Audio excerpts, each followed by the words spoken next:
Introduction. You don't rise to your goals. You fall to the level of your mindset. Studies from Stanford and MIT have shown that in high-stress moments, your brain defaults to its most rehearsed patterns. That means when life tests you, you don't act on your best intentions. You act on your most trained thinking. And for most people, that thinking hasn't been trained at all. That's why this audiobook isn't about goal setting, hustling harder, or waiting for motivation. It's about mental systems.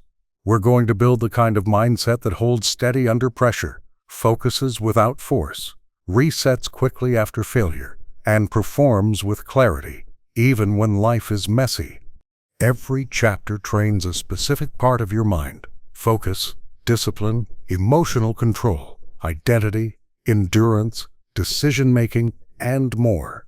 No fluff, no repetition, just real tools for building the version of you that doesn't fold when things get hard. Chapter 1. You think like you train. You've probably heard the phrase, "what you practice, you become." That isn't just motivational, it's biological. Every thought you think repeatedly makes it easier for your brain to think that same thought again. Not because it's a better thought, not because it's true, but because it's efficient. Here's the science behind it. Your brain is constantly trying to save energy. It looks for patterns it can automate, so it doesn't have to think too hard next time. This is where a process called myelination comes in.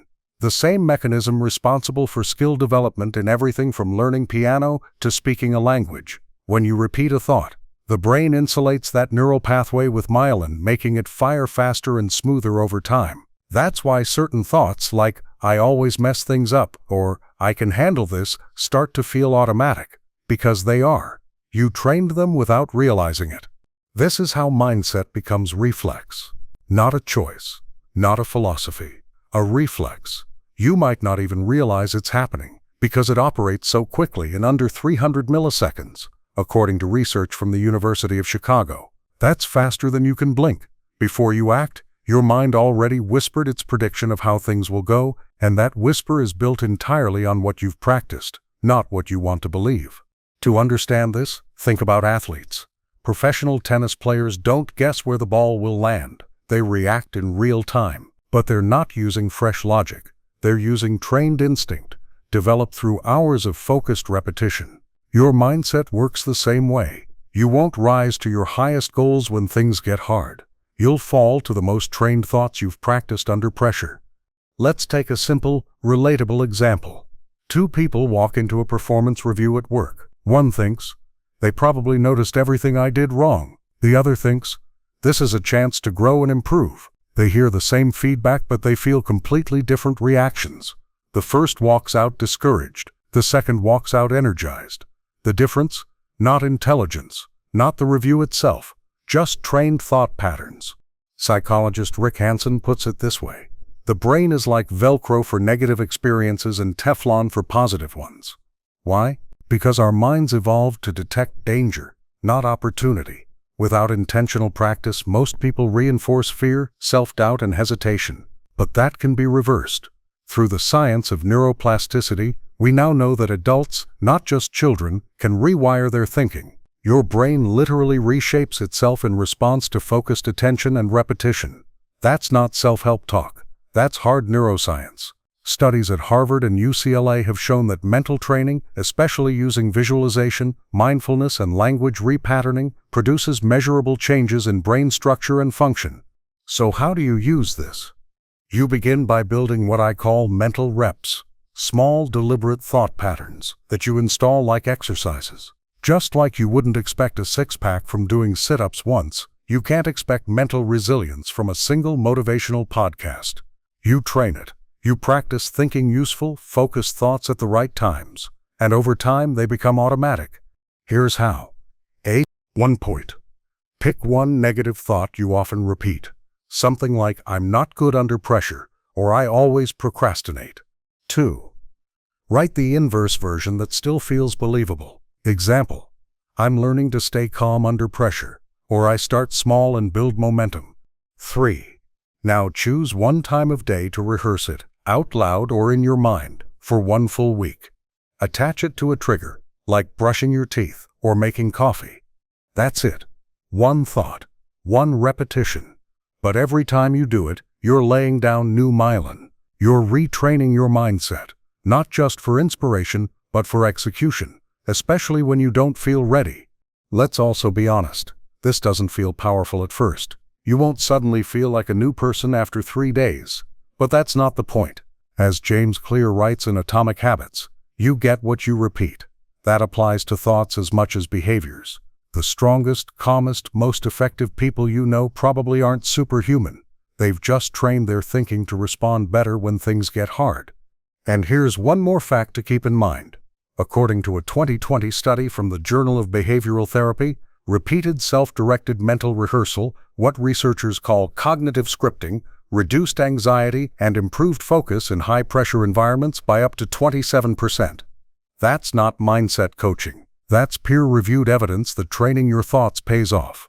So if you've ever felt like your emotions take over, like your doubts always speak first, like you sabotage good momentum without meaning to, the problem isn't you. It's just untrained thinking. But the solution is in your hands now. You don't need to believe every powerful thought at first. You just need to practice it. Let the reps do the work. Let the training shape the reflex. Because the most successful minds don't wait to feel ready. They train their thoughts to show up ready on command. And so do you. Starting today. Chapter 2. Kill the noise. If you feel scattered, overwhelmed, or constantly behind, it's probably not a time problem. It's an input problem.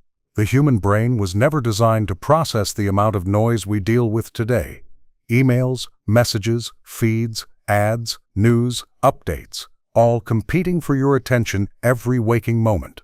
And every one of them is training your brain in the wrong direction, toward reaction, not intention. Let's look at the numbers. According to research from the University of California, San Diego, the average person consumes over 34 gigabytes of information per day. That's roughly the equivalent of reading 100,000 words every single day. But here's the problem. The brain's capacity for conscious focus doesn't scale with that. In fact, neuroscience shows we can only consciously hold about 4 pieces of information at once. That's it. When we exceed that threshold, cognitive fatigue sets in. Our decision-making weakens. Our stress hormones spike. And our ability to stay focused on what really matters drops sharply. This is what's known in psychology as cognitive load, the total mental effort being used in your working memory. And just like carrying too many grocery bags, carrying too much mental input causes you to drop things. You forget your priorities. You lose clarity. You burn energy managing noise instead of making progress. This isn't just inconvenient, it's destructive. Because without mental space, your best thoughts, the ones that come from stillness, reflection, and deep focus, never get a chance to breathe. They're drowned out before they can form. You scroll instead of creating. You react instead of building. You stay busy, but never actually feel clear. Let's be honest, most of us are addicted to noise, not because we love it, but because we've been conditioned to need it. Dopamine studies have shown that every notification, every swipe, every update delivers a tiny hit of novelty, a reward signal that our brains crave. Over time, we start reaching for noise the same way someone reaches for sugar or caffeine. Not because we want more, but because we don't know how to sit still without it. But here's the good news. You can retrain this. Just like your body adapts to new rhythms, your brain can adapt to focus again, if you reduce the noise and give it space to think. That's where the 3S rule comes in. It stands for silence, simplify, structure. Let's walk through it. The first S is silence. Not just literal quiet, but intentional breaks from all incoming stimulation. Set aside just 10-15 minutes each day where you don't consume anything. No phone, no email, no music, no content. Just you, your thoughts, and space. Think of it as a mental detox. During those moments, your brain begins rebalancing itself. A Harvard Medical School study found that even brief periods of silence increased the density of cells in the hippocampus, the part of the brain responsible for learning and memory. In other words, silence literally makes your mind smarter. The second S is simplify. Most people don't struggle with lack of ambition. They struggle with overload. There are too many tabs open, both in the browser and in their brain.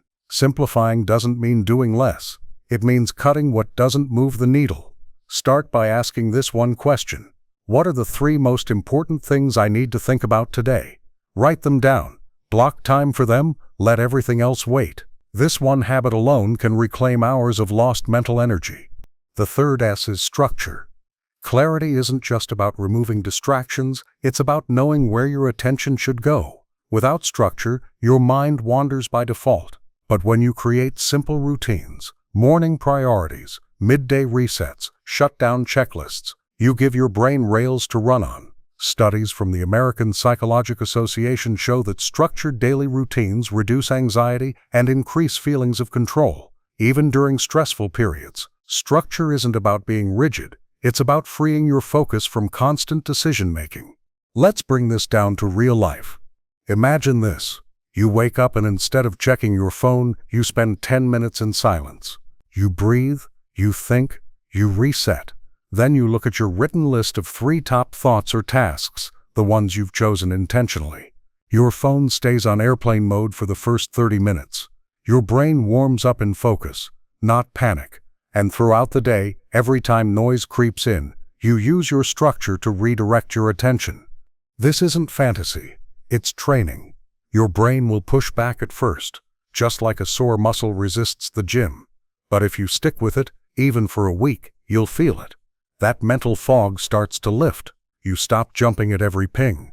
You notice your own thoughts again. And slowly you begin making sharper, faster, more confident decisions. Here's the truth.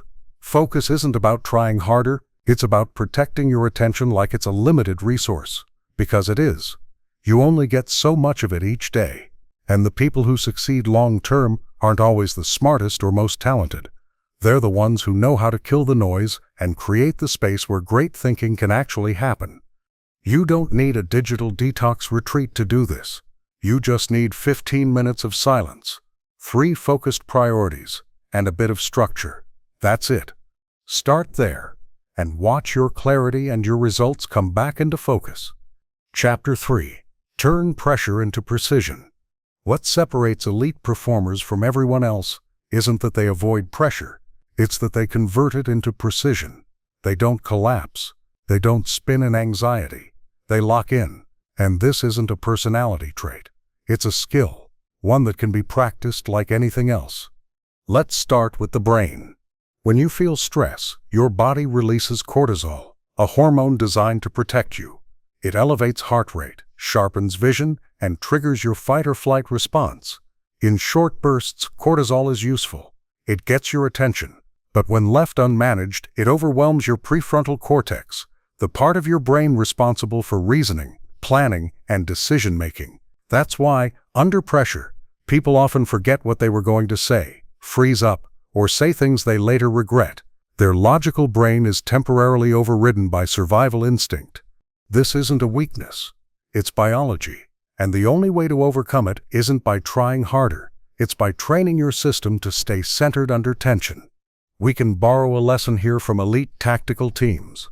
Navy SEALs, for instance, train in controlled stress environments. Loud noise, chaotic simulations, extreme physical exhaustion, not to make things harder for the sake of toughness, but to force the mind to remain composed when adrenaline spikes. One former SEAL put it like this: you don't rise to the occasion, you fall to your level of training. That's why we train under pressure, so we can still think clearly when things go sideways. Most people don't live in combat zones, but they still face high-pressure moments daily, and the same principles apply. If you train your mind to recognize stress and redirect it, you begin to unlock one of the most valuable mental skills in the world: calm execution. Here's how to build it. The method is called the lens. It's a 3-part system to narrow your focus and bring clarity to a high-pressure moment in real time. Think of it like zooming in a camera. Less noise, more precision. Part 1. Narrow the frame. When stress rises, your mind goes wide. It looks at everything at once. All the possible outcomes, all the potential problems, all the fears at once. That's overwhelming. So the first step is to shrink the frame. Ask, What's the one thing I can control right now? Not later, not in theory, right now. This question pulls your attention out of anxiety and into action. For example, imagine you're about to speak in front of a group and your mind starts racing. What if I mess up? What if they judge me? What if I forget something? In that moment, pause and narrow the lens. I can control my breath. I can control my pace. I can control my opening line. Those are doable. That's where your focus goes. Part 2. Slow the input. When you're under pressure, your nervous system accelerates. Heart rate, breathing, thought speed, everything ramps up. But your control improves the moment you slow things down. One proven method is called box breathing, used by military operators and athletes alike. It's simple. Inhale for 4 seconds, hold for 4, exhale for 4, hold again for 4, then repeat. This resets your nervous system and brings your prefrontal cortex back online. It literally gives your brain the oxygen and rhythm it needs to think clearly again. According to research from the University of Pennsylvania, controlled breathing has a direct impact on the insular cortex, the part of the brain responsible for interoception, or internal self-awareness. In plain English, it helps you calm the body by bringing awareness to it, which is exactly what you need under pressure. Part 3. Focus on precision, not perfection. The final step is a mindset shift. In pressure moments, people often aim for perfection. Say the perfect thing, make the perfect move, do it all flawlessly. That pressure doubles your anxiety. So instead, train yourself to aim for precision. One clean move, one strong breath, one sharp sentence. This lowers the stakes and improves your execution. Over time, you build trust in yourself. Not because you always crush it, but because you know how to stay composed and deliver under stress. Let's take an everyday example. Imagine you're leading a difficult conversation with a client or boss. You're nervous, tension's high. Instead of trying to wing it or over-prepare everything, apply the lens, narrow the frame. What's my one clear message today? Slow the input. Use box breathing before you speak. Focus on precision. Say it clearly. Pause. Listen. Respond, not react. That's a system. It works across situations. Sales calls, interviews, performances, conflict, leadership, anywhere pressure shows up. One of the best examples of this mindset comes from surgeon and author Atul Gawande, who said, "Under pressure, checklists save lives." That's true in operating rooms, and it's true in daily life. Systems beat emotions when it matters most. So what's your system for pressure? Most people don't have one. They just hope they can handle it when the time comes. But that's like showing up to a championship game hoping your instincts carry you. Pros don't hope, they prepare. You don't have to train like a Navy SEAL to build this. You just need to rehearse small moments of stress, not avoid them. Speak up when it's uncomfortable. Hold eye contact when it's awkward. Push through one more set when your body wants to quit. These are reps, and they compound. Remember this. Pressure isn't the enemy. Poor preparation is. But now you're building a mind that knows what to do, especially when it counts. And that puts you in a league of your own. Chapter 4. Environment is everything.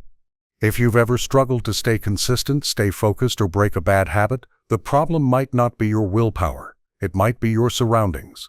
We tend to think of self-control as a personality trait, like something you either have or you don't. But research shows again and again, your environment, the people, the tools, the layout, the noise, the culture, shapes your behavior far more than you realize. In one of the most cited studies on behavioral psychology, researchers at Cornell University found that people who kept snacks visible on their kitchen counters weighed significantly more than those who kept them out of sight. Just seeing the food increased the likelihood of impulsive eating. It wasn't about hunger. It wasn't about discipline. It was about cues. And it turns out our lives are full of cues, thousands of them, constantly nudging us to act a certain way, whether we notice or not. This idea is called choice architecture. It's the science of how small changes in our surroundings influence our decisions. Supermarkets use it. Social media apps use it. Casinos use it. But most people don't use it for themselves. They try to change their lives with pure effort, all while staying inside the same environment that made them stuck in the first place. Here's the truth. You can't consistently act against your environment. You might fight it for a day, maybe a week, but eventually your surroundings will wear you down. Because humans are adaptive. We conform. We absorb the energy around us, and we begin to mirror it. Let me give you an everyday example. Say you're trying to focus more and scroll less. You set a goal to read each evening instead of getting lost on your phone. But your phone is right next to you, lit up, buzzing every few minutes. Your book is across the room, your desk is cluttered, notifications pop up from every direction. In that setting, your willpower is constantly being tested, and eventually it fails. Not because you don't care, but because you've placed a distracted mind in a distracting space. Now flip it. You turn off notifications. You leave your phone in another room.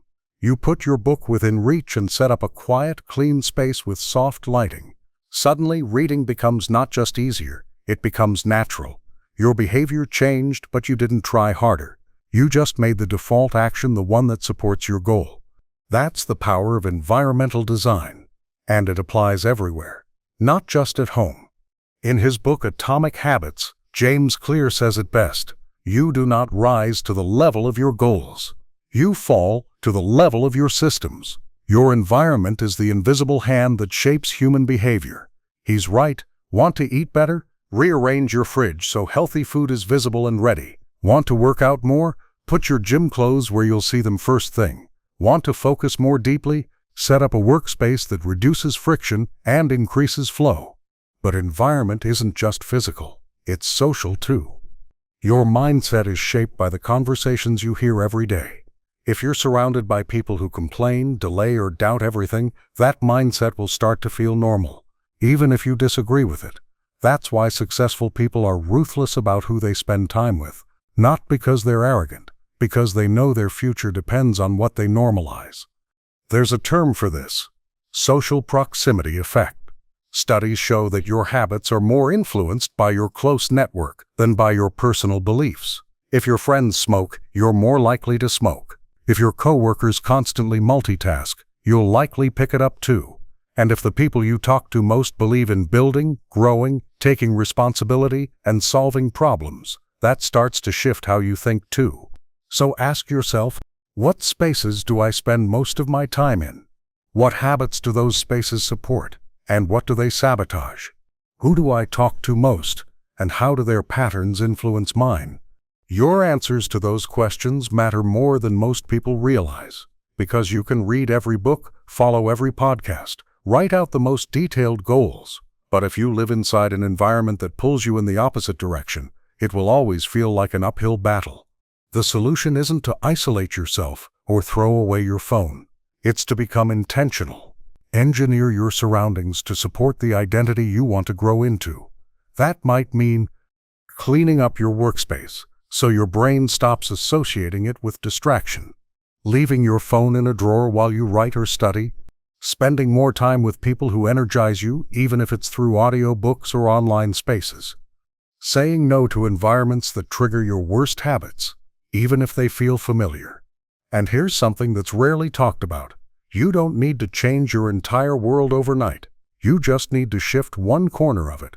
One room, one desk, one shelf, one digital space. Because every time you redesign your environment to support your mindset, you reduce the amount of energy needed to stay on track. That's the goal.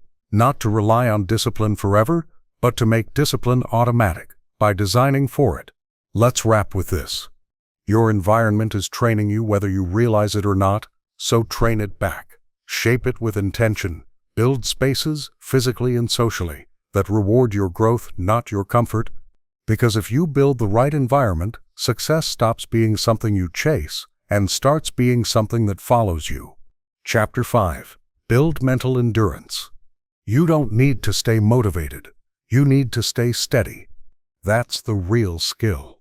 Motivation is a powerful feeling. It gets your heart pumping. It makes everything seem possible for a moment. But then life happens. You get tired. Things get messy. The inspiration fades. And if you've built your routine around feeling good, it collapses the moment you don't. What actually carries people to long-term success isn't motivation, it's mental endurance. Mental endurance is your brain's ability to keep going even when it doesn't want to. It's not about pushing to exhaustion. It's about building the capacity to stay clear-headed, focused, and functional when your energy dips. That means working when you're uninspired, showing up when you're not feeling 100%, and continuing to think clearly under mental fatigue. It's a skill, one you can build like any muscle. Science backs this up. The prefrontal cortex, the part of your brain responsible for decision-making, willpower, and long-term planning, gets tired just like your body does. Cognitive fatigue is real. Researchers at the University of Montreal have shown that sustained mental effort begins to break down after about 45 minutes of deep focus. After that, your brain gets slower. Your attention drifts. You start reaching for easy hits, your phone, snacks, distractions, not because you're lazy but because your mental system is depleted. The average adult checks their phone 96 times a day according to a 2023 Assyrian study. That's not just bad habit. It's a sign of mental overload and a lack of mental rhythm. What you need isn't more grit. What you need is a smarter system. Mental endurance starts by working with your natural energy patterns, not against them. Your brain works in cycles, bursts of focus followed by dips. These are called ultradian rhythms, and they repeat every 90 to 120 minutes. At the peak, you're sharp and alert, but after that your attention naturally fades.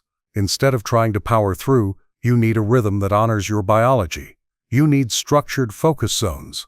A focus zone is a set block of time where you commit to one clear task. No multitasking, no noise, no distractions. Think of it like a mental sprint. Most people perform best in 45 to 60-minute blocks. During this time, your phone is away. Your workspace is clean. You're doing just one thing. Afterward, you rest. Not scroll or multitask, but actually step away. Breathe, stretch, walk. This mental reset lets your cognitive systems recover, so you're ready for the next round. People who use this rhythm, deep focus, short rest, deep focus again, can often double their daily output without burning out. But focus alone isn't enough. You also need micro-rest. These are tiny mental resets that help your brain recharge between tasks. Instead of going straight from one thing to the next, you pause, just for 5 minutes. No input, no screens, no stimulation.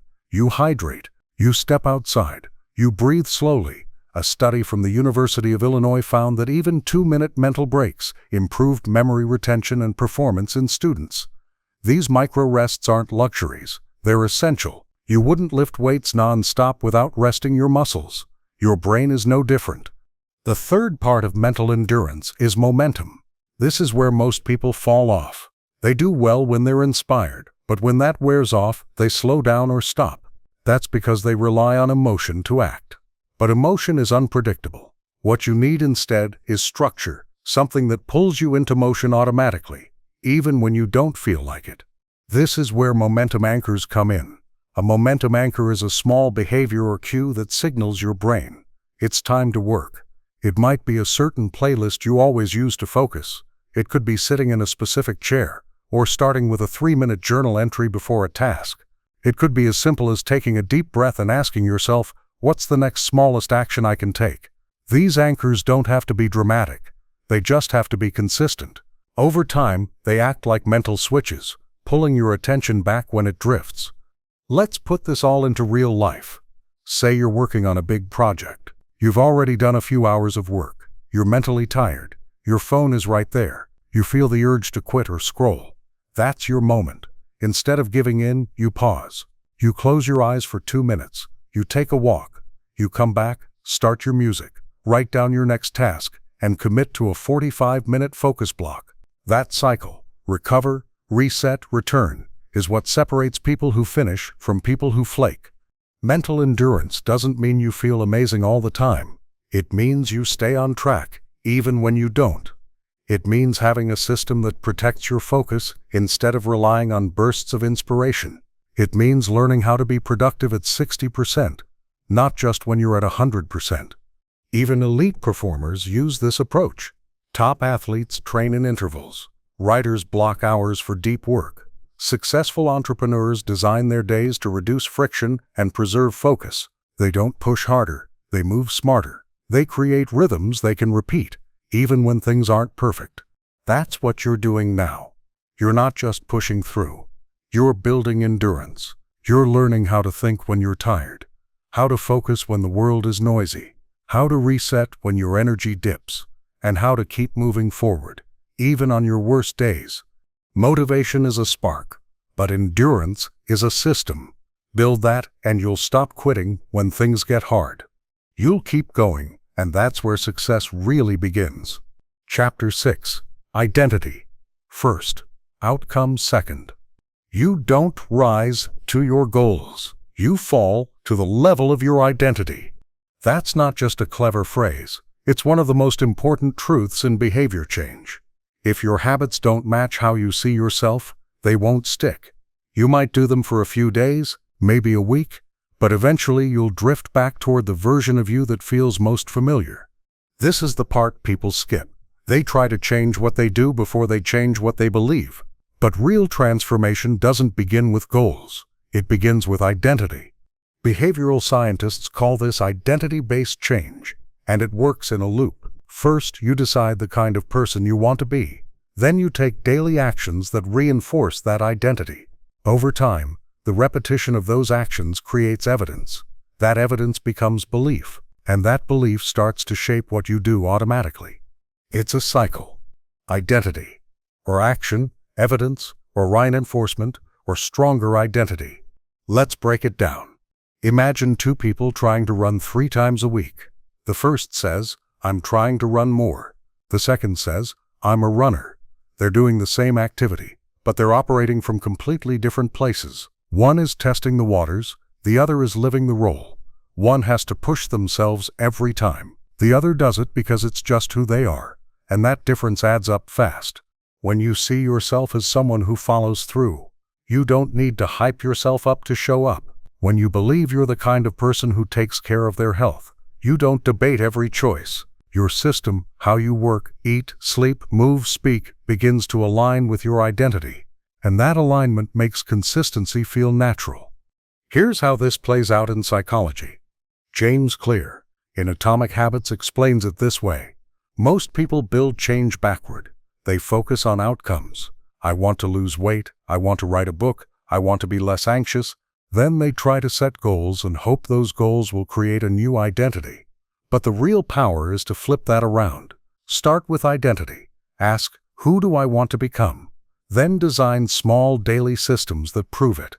In behavior science, this method is tied to self-perception theory, the idea that we form beliefs about ourselves based on what we repeatedly observe ourselves doing.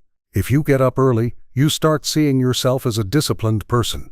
If you regularly show compassion, you begin to believe you're caring. Action creates identity, not the other way around. That's why the small things matter. Every action is a vote for the person you believe you are. You don't need a perfect day, just one more vote in the direction of who you want to be. Now let's make this practical. Start with a simple exercise. It's called the "I'm the kind of person who" method. You finish the sentence, and then you prove it today. For example, I'm the kind of person who keeps promises to myself. From you follow through on your one most important task, even when it's hard. I'm the kind of person who takes care of my body. Drained you stretch for 10 minutes or eat one meal with intention. I'm the kind of person who thinks clearly under stress. Retrain people painting your response instead of reacting. You're not trying to overhaul your life. You're giving your brain small, undeniable proof that your identity is changing. And over time, those actions stack, not just as habits, but as beliefs. Stronger, truer beliefs. You begin to notice things shift. You stop saying, "I'm trying." You start saying, "This is who I am." You stop needing to push yourself with force. You begin moving with flow. Because your system, your routine, your discipline, your behaviors now matches the person you believe you are. And here's the best part. Even on bad days, your identity holds. You might miss a task, but you won't fall apart. Why? Because it's not about perfection. It's about return. You return to your system, not because someone's watching, but because it's who you are. So take a minute right now. Finish this sentence. I'm the kind of person who. Say it out loud. Then ask, what's one small action I can take today to prove it? Not tomorrow, not next month, today. Because every action is a vote. And you are always becoming the kind of person you train yourself to be. Chapter 7. Think in decades, act in days. Short-term emotions destroy long-term results. That's not a theory, that's reality. It happens every time someone makes a permanent decision based on a passing feeling. You skip a workout because you're tired. You quit a project because it got hard. You lash out in a meeting and regret it later. These small emotional reactions might feel harmless in the moment, but over time, they break the rhythm that leads to real results. That's why you need a system that protects you from yourself, not from failure, but from short-term thinking. Let's be clear, success isn't a straight line. It's messy, it's emotional, it's full of long, silent stretches where nothing seems to be happening. And in those moments, your brain starts to panic. It wants certainty, it wants speed, it wants proof that the work is paying off right now. But real progress doesn't move on a daily clock, it moves on a decade clock. That's where most people get stuck. They're acting with a 10-minute mindset on a 10-year goal. But the people who actually change their lives, the ones who break cycles, build businesses, write books, transform health, they think in decades. They zoom out. They don't ask, is this working right now? They ask, is this the kind of action that repeated for years would change my future? But here's the trick, and where most people go wrong. While they think long, they also act short. That's the formula. Think in decades, act in days. You don't need to solve everything this week. You need to make today count in a way that your future self would thank you for. This is what I call the 2-clock system, a mental model that separates long-term clarity from short-term execution. The first clock is your big-time self. This is the part of you that thinks in 3, 5, 10-year cycles. It sets the vision. It holds the bigger story. It asks, who do I want to become, and what matters over the long haul? This clock moves slow. It's patient. It's not affected by how today feels. The second clock is your present moment self, the version of you that handles the day-to-day. This self feels everything: tiredness, doubt, distraction, impulses, pressure. It doesn't want long-term thinking. It wants comfort and speed. Most people let the present moment self run the show, but long-term builders flip the script. They let the big-time self make the plan, and they teach the present moment self how to stick to it, one small win at a time. Let's use an example. Say your 10-year vision is to become a creative, financially independent person. That's your big-time self talking. But today, you're tired.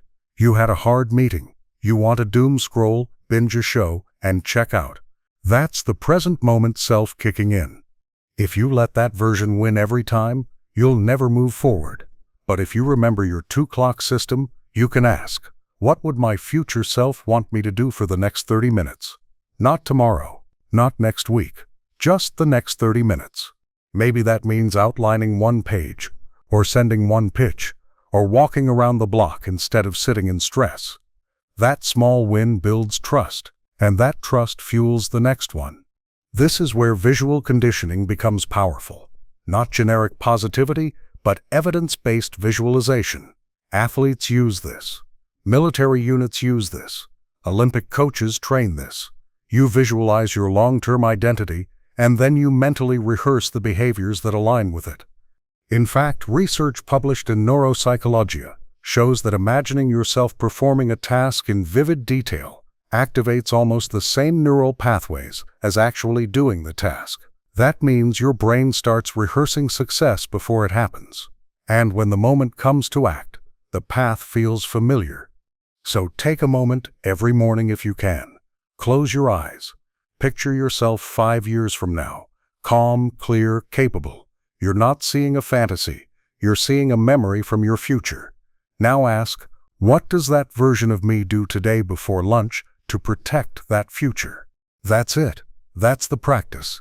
You don't need to think big and act big. You need to think big and act small, consistently. Big-time self decides the direction. Present moment self delivers the action. You start with a decade. You show up in the day. And in between those 2 clocks, you build a life you don't need to escape from. Because real change isn't dramatic, it's quiet. It's choosing the long road over the shortcut. It's trading temporary comfort for long-term confidence. You won't always feel motivated, but you'll always know which clock to listen to. And that's what makes all the difference. Chapter 8. See it until you do it. Before you succeed in real life, you succeed in your mind. That's not a motivational line. It's a neurological fact. The brain doesn't always wait for reality to fire up its pathways. If you train it correctly, it'll start building the patterns before the result ever shows up.